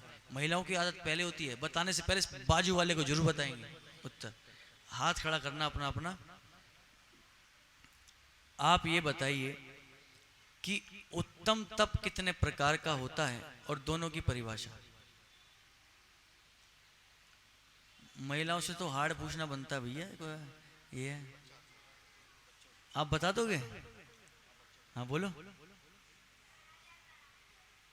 क्या 12? एक मिनट खड़े हो खड़े हो खड़े हो। किसने बताया आपको? सच्ची सच्ची बताना, किसने बताया? नहीं बताया किसने आपको? मम्मी ने। देखा बच्चे झूठ नहीं बोलते। चलो कोई बात नहीं, बहुत ही सुंदर 12 प्रकार के भी तप होते हैं। एक बार जोरदार तालियों के माध्यम से। बच्ची नाम क्या है बेटा आपका? नाम क्या है? विंशु। हाँ ताली बजा दो बच्चों के लिए तो कम से कम हाथ ऊंचे करके जरा जोर से। हाँ ये बात। हाँ जी अब पुरुष वर्ग से फिर से एक प्रश्न है और फिर एक लास्ट महिला से। आप ये बताइए कि उत्तम तप जो होता है वो कौन से गुणस्थानवर्ती मुनिराजों को होता है? हाथ खड़े कीजिए, बहुत आसान प्रश्न। हाँ भाई साहब बताइए। है जी? हाँ बहुत सिंपल प्रश्न है। छठे से ऊपर के जो गुणस्थानवर्ती मुनिराज होते हैं उनको होता है। बहुत जोरदार तालियों के माध्यम से भाई साहब का स्वागत कीजिए। आइए भाई साहब। नहीं ताली जोरदार होनी चाहिए एकदम। हाँ जी जो उत्तम तप होता है तो अगर ये बताइए, चलिए एक सवाल पूछते, बच्चे बहुत बैठे हैं, मैं पाठशाला बहुत लेता हूँ। देव दर्शन की विधि किसे आती है बच्चों में? पीछे 3-4 बालिकाएं बैठी हैं। देव दर्शन की विधि बोलो बोलो बोलो। कोई बात नहीं, आगे हेल्प हम कर देंगे। कोई है? कोई नहीं? हाँ ये पाठशाला की। हाँ बोलो बेटा, खड़े होके बोलो। शाबाश।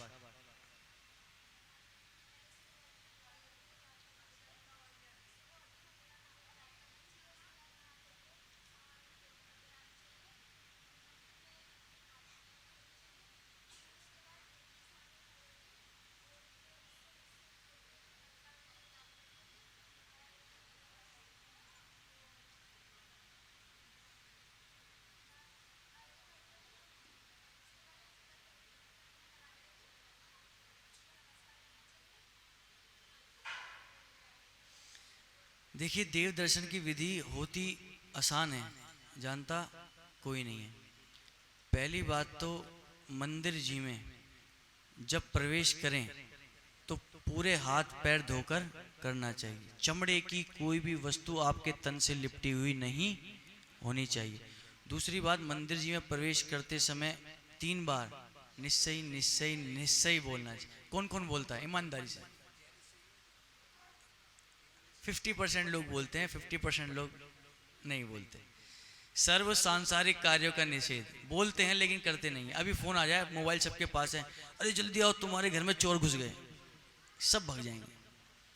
चलिए, बहुत सुंदर। उसके बाद सबको पता ही है कि भगवान के आगे हाथ जोड़ने चाहिए, मंगल प्रतारी मंगल पाठ पढ़ना चाहिए, नमोकार मंत्र पढ़ना चाहिए, और उसके बाद अर्घ्य चढ़ाना चाहिए। उसके बाद कोई जनवाणी सुना रहा हो तो वो बैठ के सुनना चाहिए, नहीं सुना रहा तो स्वाध्याय करना चाहिए।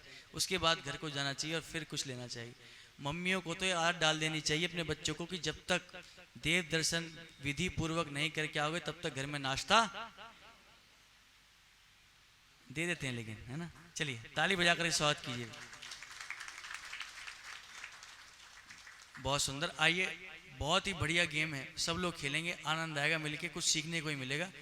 ऐसा नहीं है कि आप चले जाओ, मैं रोक दूंगा यहाँ पे दरवाजा। यहाँ से झंडा भी हटा दिया जाएगा, मतलब वो तीर्थ पूरा हो गया। फिर उसके बाद 4 हमारे बचेंगे। ऐसे धीरे धीरे करते हुए लास्ट में जो तीर्थ बचेगा, जैसे सपोज कीजिए लास्ट में तीर्थ बचता है श्री समेत शिखर जी, तो उसके आगे जितने भी लोग होंगे, चाहे वो 10 हो या जो भी हो, तो वो विजेता होंगे। तो ये सिर्फ एक तीर्थ वंदना का हमारा एक कोशिश है कि हमारी आज तीर्थ वंदना हो जाए मंदिर में ही। देखिए, इसमें सब लोग खेलेंगे और हैं, जेंट्स और लेडीज और बच्चे, हाँ, सेपरेट कर लेंगे। पहले पुरुष वर्ग का कराते हैं, थोड़ा आनंद से आएगा, महिलाओं को ज्यादा आनंद आता है। भजन चलाएंगे और भजन कोई भी एकदम से रोक देंगे, जैसे ही भजन रुकेगा तब आपको रुक जाना है। देखिए, पहले इन्हें दूर दूर कर दीजिए, बहुत पास कर दिया आपने, थोड़ा दूर कर दी, बहुत पास कर दी, जगह भी चाहिए ना। नहीं, तुम्हारे लिए नहीं कह रहा, उन्हें कह रहा हूँ।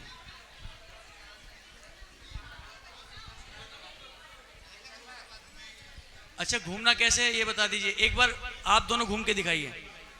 हाँ, चलिए, पूरा घूमना। महिला मंडल जिन्होंने भजन चला रहा हूँ, मैं चला रहा हूँ, चलिए आइए। ओ पारस प्यारा लागे, चवलेश्वर प्यारा लागे, पारस प्यार। नहीं, अब ये बताइए, यहाँ पे स्टॉप हो गया।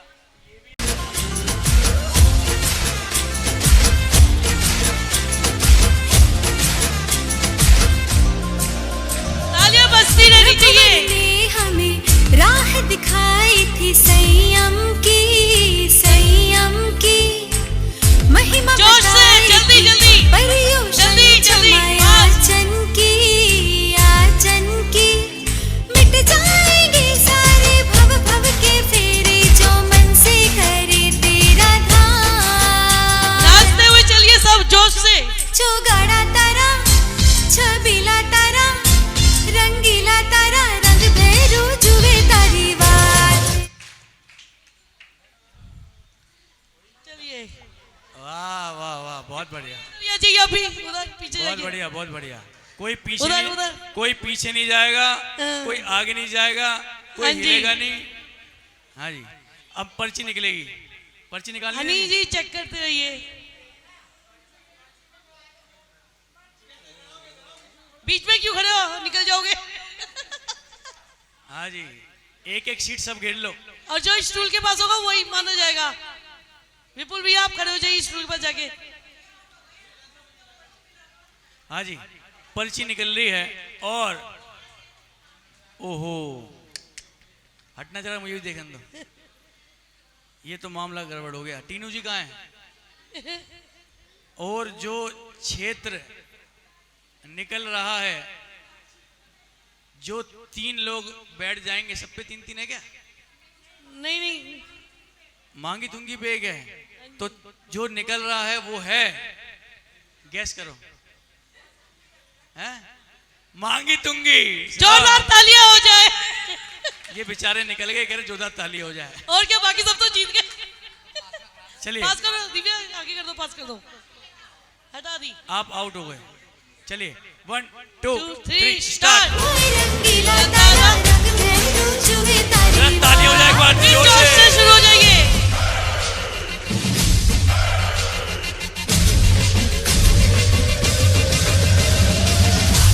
अरे तालियां। अरे जोर से तालियां बजा के खेलिए। बहुत बढ़िया, जरा संभल के एक साथ। तालियों के साथ साथ सीटों पे भी ध्यान दीजिए।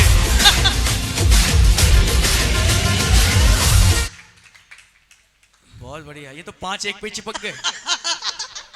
बहुत बढ़िया, जैसे लाइट पे मक्खियाँ चिपकती है ना, ऐसे एक एक सीट पे 5-5 लोग चिपक गए हैं। ये तो यही लगता है इसी तीर्थ क्षेत्र से मोक्ष जाएंगे। बहुत बढ़िया, एक बार ताली अपने लिए ताली बजा दो। बहुत बढ़िया, जोरदार। हाँ, टीनू जी आपका समवसरण नहीं पाएगा। और अब जो क्षेत्र यहां से निकलने वाला है, ओहो, टीनू जी कौन सा आपका है? समय शिखर, मैंने कही थी मोक्ष जाओगे आप। समय शिखर जी, हाँ जी, आ जाओ यार। बहुत बढ़िया, मुझे पहली देखो, जैसे किसी को आभास हो जाता है ना कि कौन जी मोक्ष जाने वाले कौन नहीं है, मुझे पहली पता लग गया। वो टीनू जी हमारे ऐसे ही हैं, जब एक जाते तो कहते 4 और को लपेटो। चलिए फिर start करते 1 2 3 स्टार्ट। अरे ताली बजाओ जो खड़े हैं। म्यूजिक। अरे नमो अरिहंताणम, नमो सिद्धाणम, नमो आयरियाणम, नमो उवजायाणम, नमो लोहि सब सौणम। ताली हो जाए, हाथ पकड़ के, ये बात 1 2 3 4। जोर से सब तालियां बजाएं। बोले आदिनाथ भगवान की जय। हाँ जी, बहुत बढ़िया। अब तो टीनू चले गए, पूछू किससे? अंकल जी अभी अंकल जी से पूछिए। हाँ जी, अगली पर्ची जो निकली है, ओहो, पसीने आ रहे हैं आधों के तो। और अगली पर्ची जो निकली है वो निकली है श्रवण बेलगोला। ओहो, लो अंकल जी का ही नाम बोला था, अंकल जी की निकली पर्ची। मोक्ष हमने आपका नाम बोला था। अभी अंकल जी मोक्ष दूर है आपका अभी। हाँ चलिए, कर दो। हाँ जी, दूर दूर कर दो, दूर दूर। 1 2 3 स्टार्ट। जोरदार तालियों के साथ करिए गेम। देखते हैं कौन जीतेगा। विपुल भैया थोड़ा जोर सिखाओ। हुआ सारे साथ भूला के दिन रात अरे ताली हो जाए, अंतिम है। 1 2 3 अंतिम बार। हो जोरदार तालियां, जोरदार तालियां। बनेंगे सारे काम पर्व ये पर्यूषण छे आपकी ताली नहीं आ रही, जोर से। और जोर से। सारे साथ भूला के दिन रात पर्व ये पर्यूषण छे।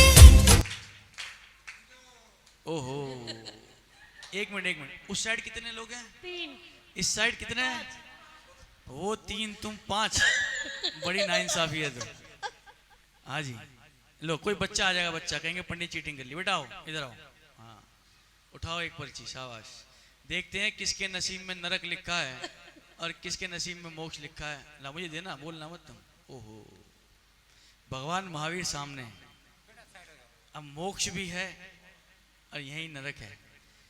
कहाँ जी, आपका क्या है? गिरनार जी। और आपका क्या है जी? पावापुर। भगवान महावीर का समवसरण और पावापुरी से मोक्ष न जाए, ऐसा हो नहीं सकता। बहुत जोरदार तालियां हो जाए। ऐसा नहीं है, चिट निकली है पावापुरी। हाँ जी, हाँ जी। पावापुरी जी आ रहा और ये टीम जीत गई है। और टीम जो जीती है वो है गिरनार जी की। एक बार जोरदार जोरदार। तालियां हो जाए। हाँ जी, 5 लोग विजेता हैं और हनी इनके नाम निकली है। और इनको खुद नहीं पता था ये जीत गए। थोड़ी देर बाद में पता, जोर से नाचते हुए एक साथ, ये बात।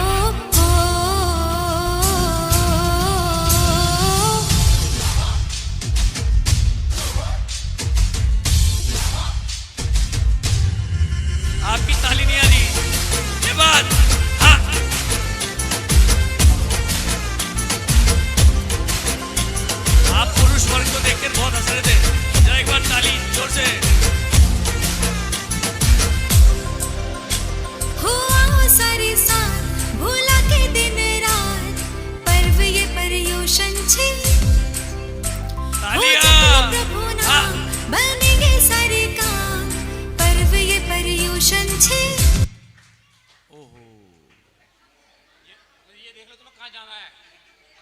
आधी महिलाएं तो दूसरी महिला को देखते देखते रुक गई, पता नहीं क्या है। बहुत बढ़िया। हाँ जी, कोई बच्चा हो, सुब्रत आ जाओ, तुम्हारी बारी बेटा। एक स्लिप उठाओ। हाँ दे दो, बस बस देख, आपको नहीं देखना बेटा, आप तो गेम में खेलो। हाँ, कितने कितने लोग हैं भाई, कितने कितने चेयरों पे बताओ जरा। बहुत है, अभी छाड़ देते हैं, अभी छाड़ देंगे। आधी महिलाएं हैं। और जो तीर्थ यहां से निकलने वाला है उसका नाम है पावापुरी। ओहो, चलो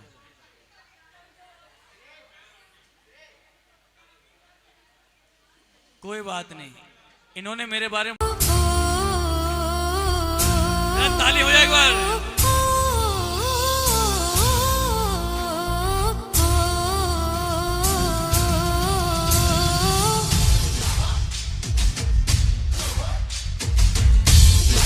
आपकी तालियों की आवाज नहीं आ रही, जोर से। ये बात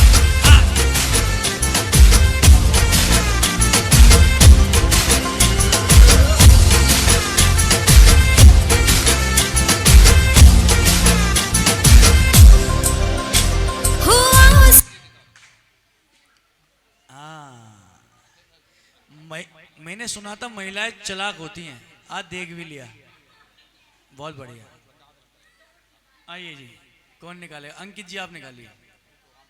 हाँ ये चलो, अंकित जी आप निकालो, बच्चे बाद में, अगली टर्न में। आपका नाम क्या है बेटा आपका?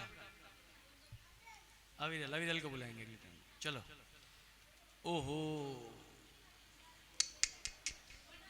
मेरी तरफ तो ऐसे देख रहे सब खाएंगे सबके सब यहाँ पे। हाँ। और जो निकले हैं, जिन महिलाओं का झुंड यहाँ से बैठने वाला है वो है मांगी तुंगी। ओह, कितने लोग गए? मैं सोच रहा था कम से कम 15-20 तो जाने चाहिए। ओहो, चलिए। वाह, कितनी बच्ची चेयर। अब की बात ज्यादा महिला निकालनी है। चलो प्रभु नाम बनेंगे सारे काम, पर्व ये पर्युषण छे। हाँ हो आओ सारे साथ, भूला के दिन रात, पर्व ये पर्युषण छे। हो जप लो प्रभु नाम बनेंगे सारे काम, पर्व ये पर्युषण छे। जोर से। जो चल पड़ोगे तो हो जाएगा बेड़ा पार। जो गड़ा तारा छबीला तारा। अभी लाया था इसलिए मैंने रोक दिया। आ जाओ बेटा, आपको खाली निकाल के मुझे देना, देखना नहीं है, ठीक है? चीटिंग नहीं करनी। चलो बेटा, सारी महिला को नहीं करना, आउट एक को कर। हाँ चलो, एक कोई एक, ओनली वन।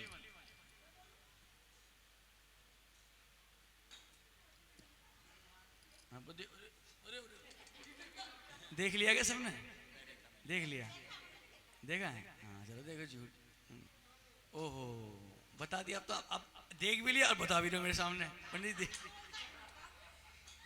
और जो आउट हुए हैं वो हैं श्रवण, बेल, गोला। आप जाके गोला खाइए। वाह, सारे निगोदिया जीव छाड़ दिए हमने।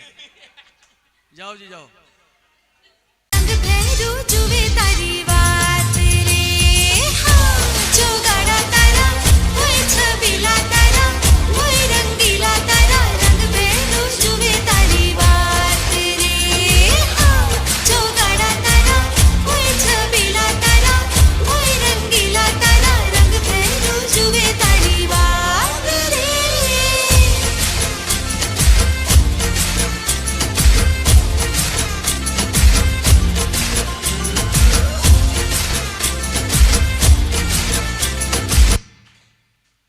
हाँ जी, एक और बच्ची ने चिट निकाली। नाम क्या है बच्ची का? सांगवी जैन। इन्होंने निकाली है चिट। जरा जरा हट जाओ, देखन दो भैया, देखन, हमें भी देखन नहीं।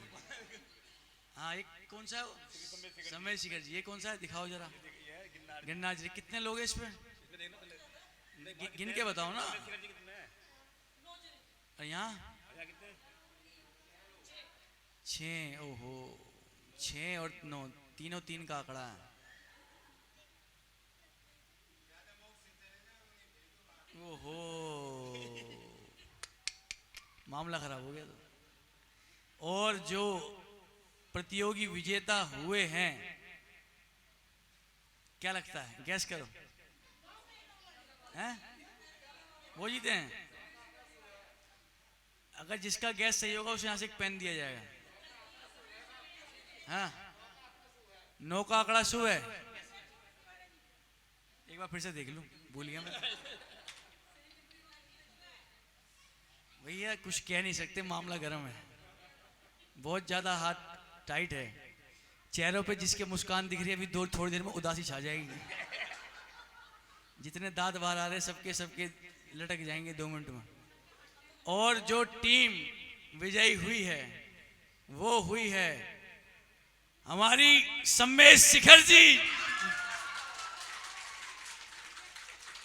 हाँ पता नहीं ऐसे जीत रहे, ऐसे गले मिल रहे तो ये मोक्ष हो गया हो। वाह बहुत बढ़िया। चलिए एक बार जोरदार नाम लिख लीजिए इनका भी भैया।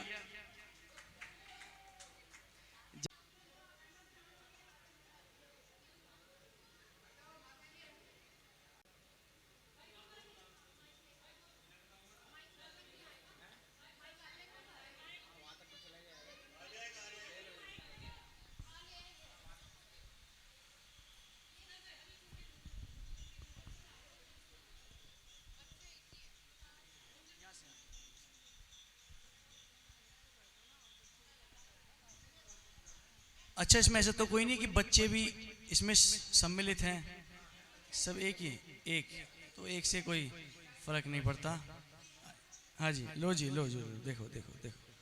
चलिए तो 1 2 3 4 5 6 7 8 9 10 11 और 12। जरा 12 जने आ जाइए जिनकी थाली है, यहीं पे आ जाइए। थाली वाले आ जाओ, थाली वाले जिनकी थाली है क्रम से।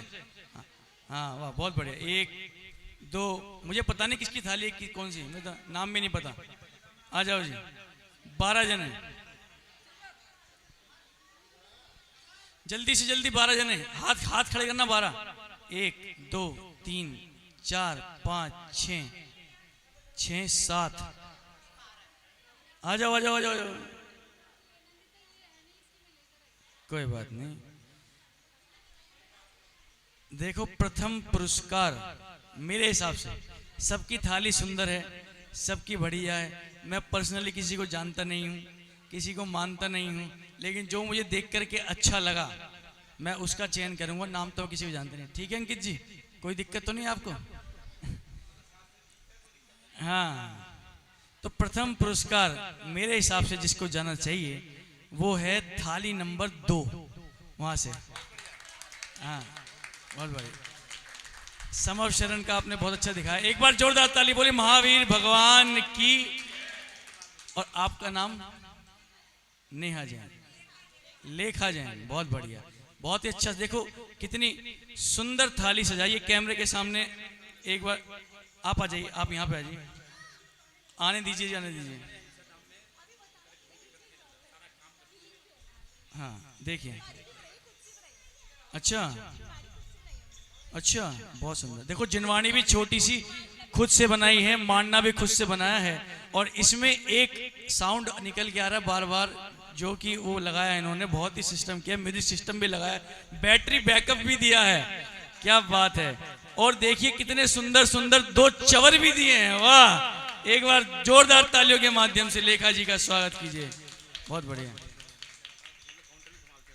अच्छा अच्छा बहुत बढ़िया बहुत बढ़िया। एक बार जोरदार फिर तालियां। प्रथम पुरस्कार जाता है।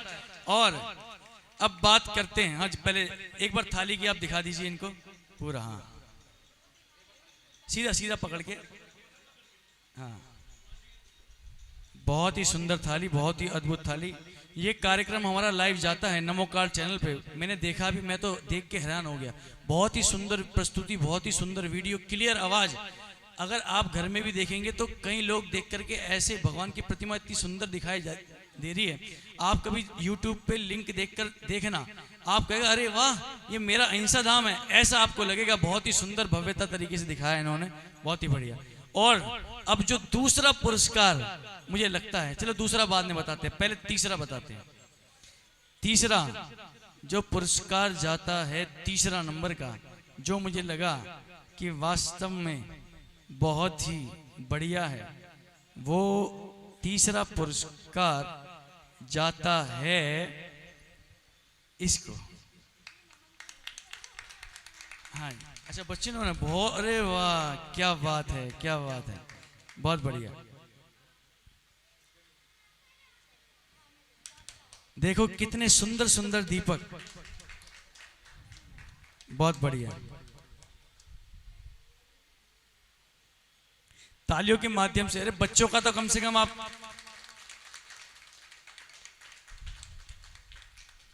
हाँ जी बहुत बढ़िया। अब बात आई दूसरे पुरस्कार की, तो दूसरा पुरस्कार मेरे को एक बार फिर से देखना पड़ेगा। अच्छा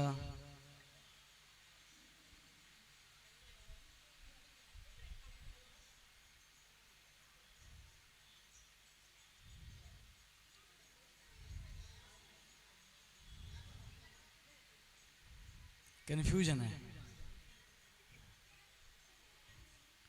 बहुत ज्यादा कंफ्यूजन है दूसरे पुरस्कार में।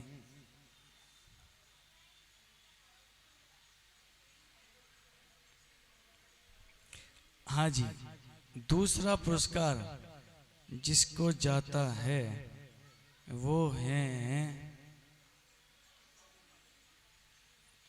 ऐसे मत देखो मुझे, मैं देख रहा हूँ, ये बता रहा हूँ। हाँ जी मुझे, मैं खुद घबरा रहा हूँ। मैं क्या कभी बाहर कोई आंटी मिलके मुझे कह दे पंडित जी याद रखना अगली बार।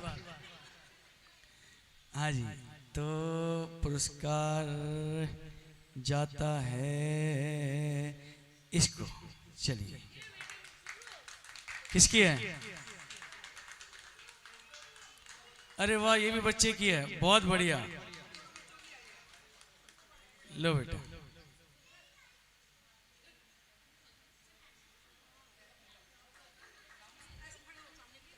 देखो बच्चों ने कितनी अच्छी अच्छी मेहनत करी, एक बार जोरदार तालियों के माध्यम से। देखो जिसकी थाली चेन नहीं हुई उनको ज्यादा ताली बजानी चाहिए। हाँ अगर वैसे बहुत ही सुंदर, देखो वो भी बहुत बढ़िया लग रही थी, ये भी बहुत है, हाँ बहुत अच्छी बनाई है। लेकिन मैंने कुछ सोच समझ के निर्णय लिया है, उसमें ऐसा वो मत करना। बहुत सबकी बहुत थालियां, एक बार सब की थालियों के लिए हाथ उठा करके जोरदार।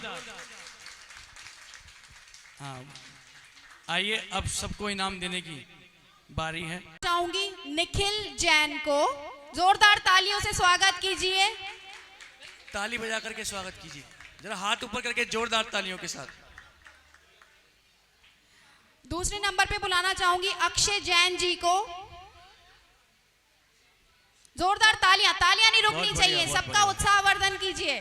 देखिए कितने खुश लग रहे हैं मोक्ष जाकर, बहुत सुंदर, एक बार जोरदार तालियां बजा दीजिए।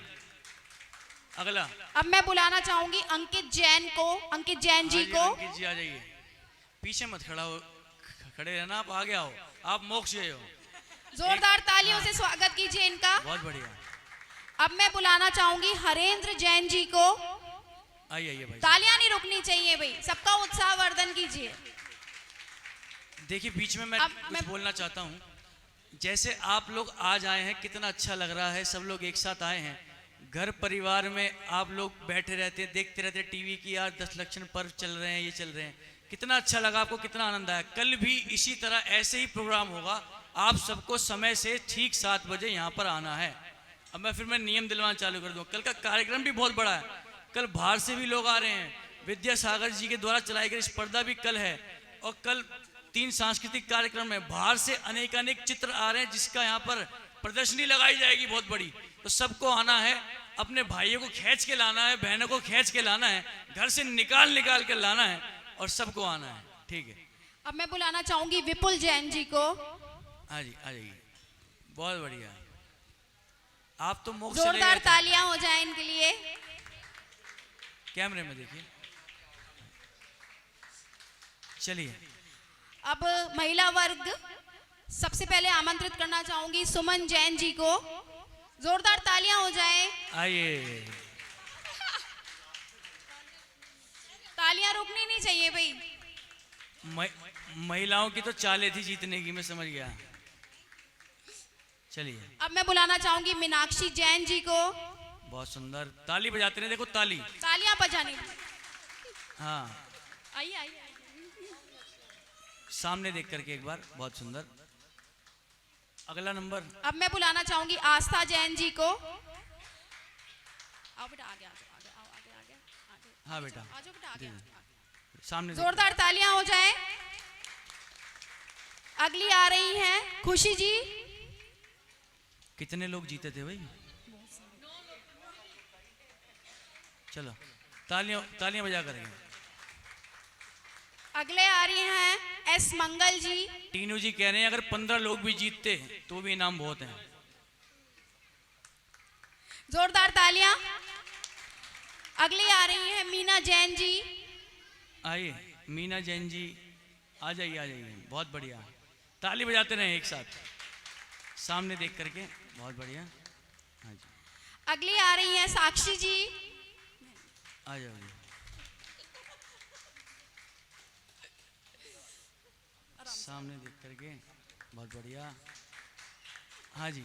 अगली आ रही है हमारी संयोजक भी हैं साथ में और अभी बहुत हंस रही हैं, दिव्या जी। ये तो हारती तो भी हंसती। चलिए अगली आ रही है अशोका जैन जी। आइए आइए। जोरदार तालियां हो जाए हमारे सभी महिला वर्ग की विजेताओं के लिए। और अब बारी आती है थाली की। अब मैं आमंत्रित करना चाहूंगी जो बहुत ही सुंदर सुंदर थालियां जिन्होंने सजाई हैं। सबसे सर्वप्रथम जो जीती हैं उनका नाम है लेखा जैन जी। आइए। इन्होंने बहुत अच्छी थाली सजाई हाँ, है, सबसे बेस्ट, बहुत बहुत बढ़िया। सुंदर, बहुत मेहनत की है, बहुत ज्यादा। कृपया तालियों से इनका उत्साहवर्धन करें। देखिए इनाम पाना कोई जरूरी बात नहीं है, लेकिन जैन धर्म के प्रति मेहनत करना ये सबसे बड़ी बात है। इस बात के लिए ताली होनी चाहिए। दूसरे आ रहे हैं सुव्रत जैन, छोटे से हमारे नन्हे मुन्ने बच्चे। जोरदार तालियां हो जाएं। देखो छोटा सा बच्चा कितना खिलखिला उठा जब उसकी थाली चेन हुई। एक बार जोरदार तालियां। हाँ। तीसरा स्थान प्राप्त किया है नमन जैन ने। ये भी हमारे छोटू से बच्चे हैं।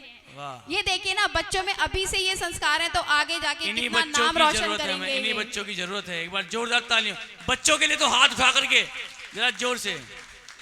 चलिए बच्चे ही हैं जो इन्होंने जैन समाज को जोड़ रखा है। अगर बच्चे ना आए तो माँ बाप भी ना आए, तो इसलिए हम यही कहेंगे कि अपने बच्चों को यही प्रेरणा दीजिए कि वो जैन धर्म में जितना मगन हो सके उतना हो और आगे धर्म लाभ लें। देखिए अभी रुक जाइए। मेरा जो मन है, मेरा मन ये कहता है कि सबने थालियों पे बहुत मेहनत करी है। सामने की तरफ देखो, कैमरे में आपको थाली दिखानी है। चलिए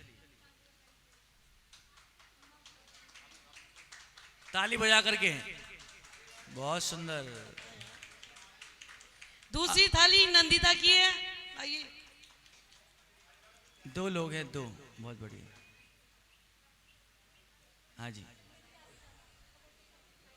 मीनाक्षी जैन। आप अपनी दिखाइए कैमरे में। बहुत ही सुंदर था, इन्होंने थाली सजाई है।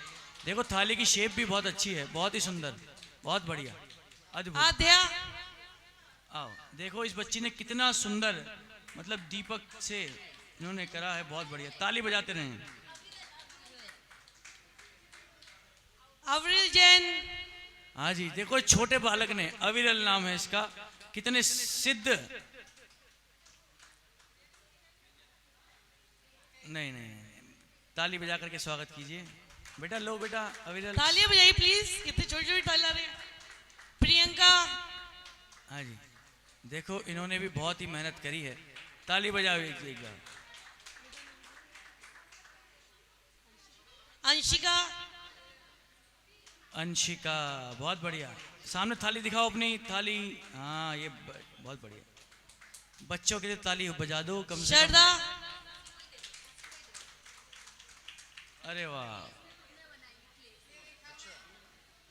बहुत बढ़िया, सामने दिखा दो क्ले से इस बच्ची ने देखो कितनी सुंदर बनाई खुद ने, बहुत बढ़िया।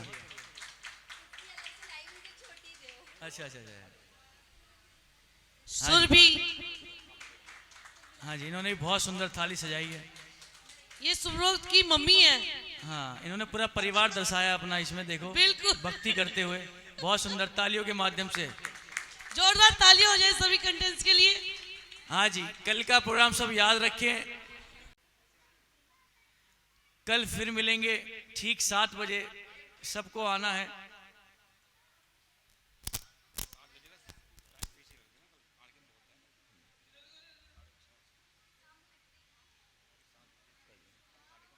देखिए 7 बजे मतलब 7 बजे है, 7 का 6:45 तो चलेगा, 7:15 नहीं चलेगा, क्योंकि हमारे पास कल कार्यक्रम बहुत हैं। ठीक 7 बजे कल हमारे बीच में हमारे मेयर